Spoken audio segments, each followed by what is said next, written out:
Compass ধারাবাহিকের আগামী পর্বের আপডেটে আপনারা দেখতে পারবেন জ্ঞান ফিরেই কম্পাসকে দেখতে চাইল বিহান।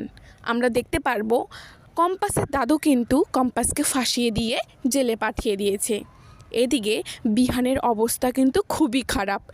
ঋতুজা সবটাই বুঝতে পারছে এখানে অখিলেশ আর অভিজ্ঞান বাবুর প্ল্যান রয়েছে।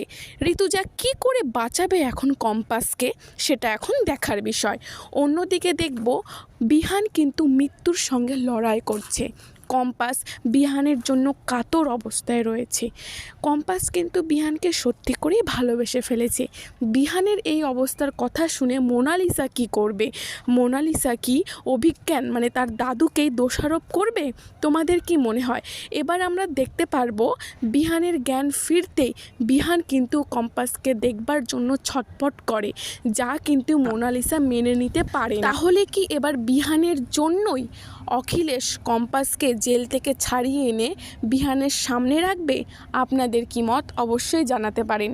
মূল ধারাবাহিক দেখতে বা জানতে হলে অবশ্যই স্টার জলসায় চোখ রাখতে হবে।